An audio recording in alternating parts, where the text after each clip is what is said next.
दोस्तों नमस्कार, मैं हूं जसवीर मलिक और जनता की आवाज़ न्यूज़ चैनल में आपका स्वागत है। दोस्तों, आज भारतीय जनता पार्टी के वरिष्ठ नेता श्री संबित पात्रा जी ने एक प्रेस कॉन्फ्रेंस की, जिसमें उन्होंने प्रियांश खड़गे, जो कर्नाटक के गृह मंत्री हैं और कांग्रेस अध्यक्ष मल्लिकार्जुन खड़गे के बेटे भी हैं, उन पर कर्नाटक पेपर लीक मामले पर हमला बोलते हुए करारी चोट की। श्री संबित पात्रा जी ने कहा कि श्री प्रियांश खड़गे जी कर्नाटक पेपर लीक मामले पे जनता और विद्यार्थियों पर 25 दिन तक भूख हड़ताल करने और फिर उन पर लाठीचार्ज करने और उसके बावजूद त्यागपत्र देने का विचार करने पर बात कर रहे हैं। दरअसल एक बयान में प्रियांश खड़गे ने ये एक विवादित बयान दिया, जिसमें जब छात्रों से संबंधित सवाल पत्रकारों ने उनसे किया पेपर लीक मामले पर, तो प्रियांश खड़गे ने कहा कि मैं त्यागपत्र जब दूंगा जब विद्यार्थी जो है, स्टूडेंट्स जो हैं, छात्र जो हैं, वो 25 दिन तक हंगर स्ट्राइक करें यानी भूख हड़ताल करें और फिर हम उन पर लाठीचार्ज करेंगे और फिर जो है विचार करेंगे कि मुझे त्यागपत्र देना है या नहीं देना है। दरअसल वो कर्नाटक के गृह मंत्री हैं और मल्लिकार्जुन खड़गे के बेटे हैं, इसलिए पत्रकारों ने उनसे सीधा सवाल किया था। देखिए एक बार प्रियांश खड़गे जी का बयान क्या कह रहे हैं। प्रियांश खड़गे, I will resign. Let them first 25 days. Let them go on hunger strike. Then, if they don't control, we will do one lathi charge, and then I will resign. That's like how they did for this thing. So, if the people who are seeking my resignation should answer, why didn't Mr. Bommai resign when the PSI scam happened? Why didn't Mr. Argagnanendra resign when the PSI scam happened? Yesterday, lakhs of people wrote exams, and there's a problem only with close to around 120 people. So, look at the scale. यहाँ पे आपने देखा कि प्रियांश खड़गे जी जो है वो एक विवादित बयान दे रहे हैं और इसी पर हमला बोलते हुए संबित पात्रा जी ने आज एक प्रेस कॉन्फ्रेंस की है। सुनिए एक बार संबित पात्रा जी की पूरी प्रेस कॉन्फ्रेंस। जिस प्रकार से 2026 का ये मॉनसून सेशन पार्लियामेंट में चल रहा है और जिस प्रकार से मॉनसून सेशन को खास करके कांग्रेस पार्टी और उनके साथ कुछ सहयोगी दल बाधित कर रहे हैं, उस विषय को लेकर है। करोड़ों रुपए खर्च होते हैं एक सेशन के ऊपर। सभी प्रश्न लेकर आते हैं, वो चाहते हैं कि प्रश्न पूछा जाए, मंत्रालय जवाब दे, उनका क्षेत्र उन्नति करके आगे बढ़े। मगर जब से सदन आरंभ हुआ है, क्वेश्चन आवर पार्लियामेंट में हो नहीं रहा है। 0 आवर के लिए पार्लियामेंट में बाधाएं उत्पन्न की जा रही है। लगभग किसी बिल पे चर्चा नहीं हो रही है। इसके पीछे का कारण आपने कांग्रेस के और कांग्रेस के कुछ इंडिया अलायंस के दलों के व्यवहार को देखा है। मुझे तो उनके डबल स्टैंडर्ड्स पे आश्चर्य होता है। कल हमने दोपहर में टीवी में देखा कि मल्लिकार्जुन खड़गे जो राष्ट्रीय अध्यक्ष हैं कांग्रेस पार्टी के, उनके बेटे प्रियंक खड़गे जी ने कर्नाटक में हुए पेपर लीक के ऊपर पुलिस कांस्टेबल भर्ती, उसमें जो घोटाला हुआ, उसमें जो अनियमितताएं हुई हैं, गड़बड़ियां हुई हैं, उसको लेकर जब छात्रों ने आंदोलन किया और मीडिया के बंधुओं ने प्रियंक खड़गे जी से पूछा कि क्या आप इसकी जिम्मेदारी लेंगे, क्योंकि आप गृह मंत्री हैं और आपके अंतर्गत ये सब कुछ हो रहा है, तो बड़े अहंकार से प्रियंक खड़गे जी ने कहा कि ठीक है, पहले छात्रों को 25 दिन उपवास करने दो, 25 दिन का हंगर स्ट्राइक करने दो, फिर हम लाठीचार्ज करेंगे और उसके बाद मैं अपने रेजिग्नेशन के विषय में चिंता करूंगा। और इस पर अभी तक राहुल गांधी जी की चुप्पी है और मैं दावे के साथ कहना चाहूंगा कि आज भी वो पार्लियामेंट शायद चलने नहीं देंगे।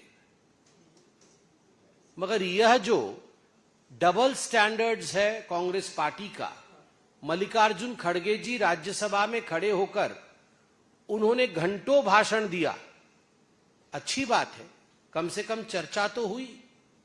मगर जब उसी विषय पे जब उनके सुपुत्र कर्नाटक में इस प्रकार का बयान देते हैं जो कि इनसेंसिटिव है, अमानवीय है, उस पर मल्लिकार्जुन खड़गे जी और कांग्रेस पार्टी, राहुल जी पूरी तरह से चुप है। आप देखिए, झारखंड में प्रत्येक दिन सोशल मीडिया के माध्यम से हजारों लाखों छात्र किस प्रकार से आंदोलन में हैं, वो आंदोलन कर रहे हैं, यह हम देख रहे हैं। और कांग्रेस पार्टी एक शब्द झारखंड में आंदोलन में बैठे छात्रों के पक्ष में बोलते नजर नहीं आ रही है, पार्लियामेंट में उस विषय को उठाते नजर नहीं आ रही। एक तख्ती आपने देखा, कोई कांग्रेस का सांसद मकर द्वार पे झारखंड के एग्जाम को लेकर, जेपीएससी एग्जाम, जो 14वां जेपीएससी एग्जाम हुआ था, पब्लिक सर्विस कमीशन का एग्जाम झारखंड का, जिसमें पेपर लीक हुई थी, उस विषय में एक तख्ती किसी भी कांग्रेसी के हाथों में देखा? किसी ने नहीं देखा, क्योंकि ये सिलेक्टिव आउटरीच है और इसके पीछे केवल राजनीतिक रोटी सेकने की चेष्टा कांग्रेस पार्टी की। आपको आश्चर्य होगा, मैं कुछ बिल्स का नाम लूंगा जो बिल पास हो गए, लोकसभा में पास हो गए, मगर उन पे 1 मिनट की भी चर्चा नहीं हुई। पास होना अनिवार्य था क्योंकि जनता का कार्य है, चर्चा नहीं हुई। जनता अनभिज्ञ है कि इन बिलों में क्या है,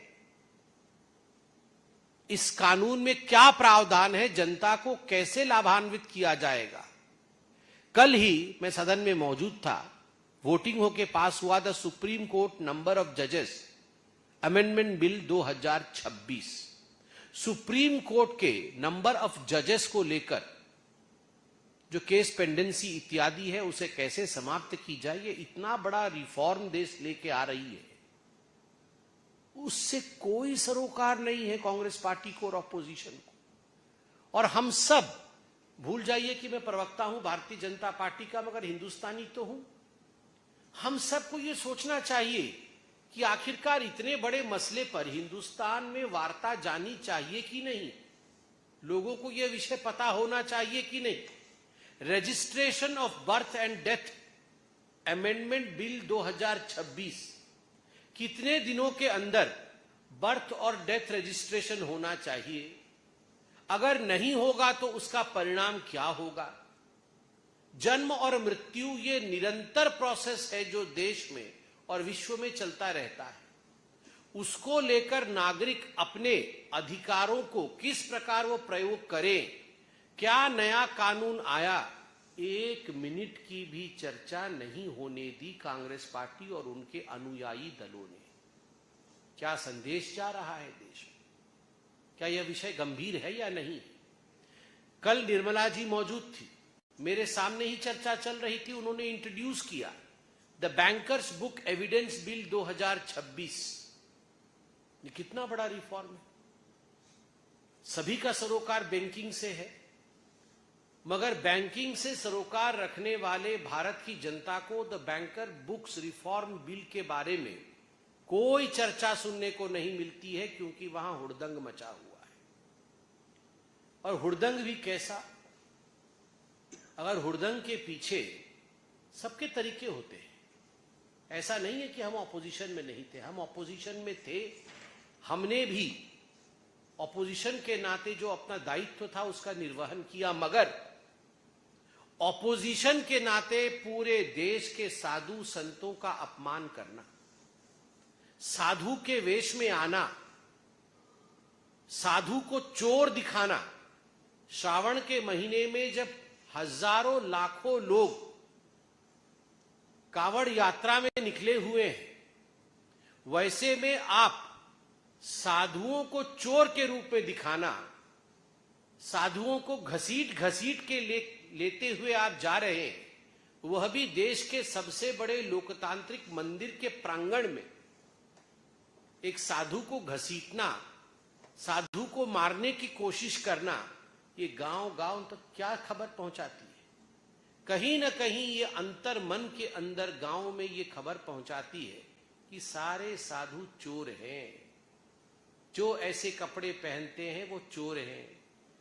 जो चंदन और टीका लगाते हैं, जो त्रिपुंड लगाते हैं, वो चोर हैं। चोरों को पकड़ो और उन्हें पीटो। क्या किसी भी धर्म में, यह तो सबका साथ, सबका विश्वास और सबका विकास का देश है, क्या किसी भी धर्म के धर्म गुरु के वेश में आकर इस प्रकार का प्रयोजन पार्लियामेंट के प्रांगण में किया जा सकता था? आप सोचिए, केवल हिंदुस्तान नहीं, विश्व जल उठता अगर इस प्रकार से वेश बदल करके किसी और धर्म के धर्म गुरु को घसीटते हुए, पीटते हुए चोरों के रूप में दिखाया जाता। मगर आपने हिंदू धर्म का जो अपमान किया पार्लियामेंट के प्रांगण में, यह अक्षम्य है। समय बताएगा, रण अभी शेष है। समय बताएगा कि इसका नतीजा क्या होगा। यहाँ पे श्री संबित पात्रा जी ने मल्लिकार्जुन खड़गे के बेटे श्री प्रियांश खड़गे जी पर तो आरोप लगाया ही है, साथ में अन्य मुद्दों पर भी सरकार ने अपना जो बिल पास किए हैं उसकी बारे में बताया है और कहा है कि विपक्ष सदन नहीं चलने दे रहा है, चर्चा नहीं होने दे रहा है और बगैर चर्चा के ही बिल पास हो रहे हैं जो जनता की हित के लिए हैं, लेकिन जनता को मालूम ही नहीं है कि इन बिलों में क्या पास किया गया है। ये चर्चा होनी चाहिए। इस तरीके के आरोप जो है श्री संबित पात्रा जी के हैं। दरअसल सरकार चाहती है कि जो बिल सरकार लेकर के आए वो पास हो जाए, विपक्ष चाहता है कि ज़्यादा से ज़्यादा मुद्दे उठाए जाएं, लेकिन दुर्भाग्य का विषय ये है कि मानसून सत्र में पूरे सदन के अंदर एक बार भी स्मूथ लाइन पार्लियामेंट नहीं चली है। विपक्ष बीच बीच में वॉकआउट कर देता है और अंदर से आकर के बाहर आकर के जो है प्रदर्शन करता है, प्रेस को संबोधित करता है। बाहर आना चाहिए, प्रेस को संबोधित करना चाहिए और प्रोटेस्ट करना जो है लोकतंत्र के अंदर किसी का भी अधिकार है, लेकिन पार्लियामेंट ना चलना किसी देश के लिए, किसी भी देश के लिए दुर्भाग्यपूर्ण है। तो ये थी आज की प्रेस कॉन्फ्रेंस। अब चर्चा करते हैं एक अगले विषय पे, नई चीज़ के ऊपर। जय हिंद, जय भारत।